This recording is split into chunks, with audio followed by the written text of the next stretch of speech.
अस्सलामुअलैकुम। मौला मुत्तक़ियान मौला इमाम अली अलैहिस्सलाम का हर कौल हर किसी के सामने बयान करने का नहीं होता।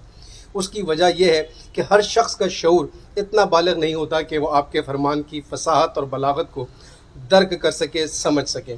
लेकिन बदकिस्मती से मौला के बहुत सारे फरमान ऐसे हैं कि जिनको कोई भी हो, कोई भी आलिम हो, चाहे वो किसी फ़िरक़े से ताल्लुक़ रखता हो या किसी भी मसलक से ताल्लुक़ रखता हो, और वो कितना ही मौला से इश्क करने का दावा करता हो, वो चाहता है कि मौला के ऐसे फरमान जो हैं वो दबा दिए जाएं या छुपा लिए जाएं। अगर वो ऐसा नहीं करता तो उसे बहुत सारी चीज़ों के जवाब देने पड़ते हैं।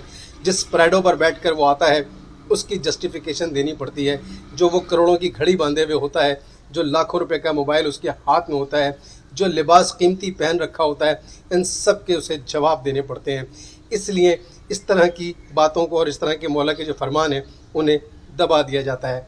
उनमें से एक फरमान मैं आपके सामने बयान करने जा रहा हूँ जो मौला मुत्तक़ियान मौला इमाम अली अलैहिस्सलाम के दौर खिलाफत का है कि जब आपके दौर में आप एक बोसीदा लिबास पहने हुए थे तो नहजुल बलागा हिकमत 103 में मौला से पूछा गया, आपके जिस्म पर एक बोसीदा और पेवनदार जामा देखकर आपसे उसके बारे में कहा गया तो आपने फरमाया, इससे दिल मुतवाज़े और नफ्स राम होता है।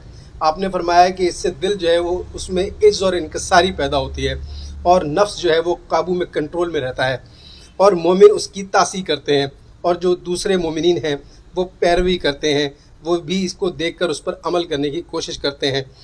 चुनाचे दुनिया और आखिरत आपस में दो नासाजगार दुश्मन और दो जुदा जुदा रास्ते हैं। फिर आपने फरमाया कि दुनिया और आखिरत आपस में दोनों ऐसे दुश्मन हैं कि जिनकी कभी नहीं बन सकती। ये दोनों एक दूसरे के लिए कभी भी फ़ायदा मंद नहीं हो सकते। इनके रास्ते जुदा जुदा हैं, अलग अलग रास्ते हैं। चुनाचे जो दुनिया को चाहेगा और उससे दिल लगाएगा वो आखिरत से बैर और दुश्मनी रखेगा। वो दोनों बमंजिला मशरिक़ और मगरिब हैं। आपने फरमाया कि इन दोनों का एक दूसरे से बिल्कुल अपोजिट है, बिल्कुल मुख्तलिफ है। एक का रास्ता अगर मशरिक़ का है तो दूसरा का मगरिब की जानिब है।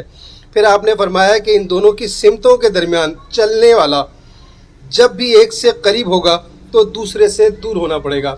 आपने फरमाया कि जो शख्स भी अगर आखिरत से नज़दीक होगा तो उससे दुनिया से दूर होना पड़ेगा, और अगर दुनिया के साथ चलने की कोशिश करेगा या ज़रा से भी इसके नज़दीक होगा तो आखिरत से दूर होना पड़ेगा।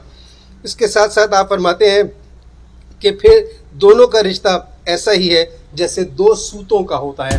यहाँ पर मौला मुश्किल कुशा एक ऐसे कपड़े की जिसकी बुनाई के बारे में बात कर रहे हैं कि जिसको दो सूत की बुनाई कहते हैं। इसमें दो सूतों का जो होता है धागा, एक धागा अगर ऐसे चलता है तो दो धागे साथ चलते हैं।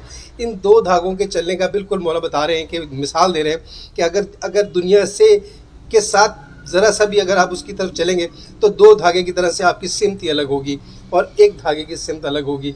अब ये दो धागे आपने डिसाइड करने हैं कि ये इनमें से एक आप तो दूसरा आखिरत का है या दूसरे आप और दूसरा दुनिया का है। ये दोनों धागों की आपस में दोस्ती बिल्कुल बुनाई वाले कपड़े की तरह से ऐसे चलती है।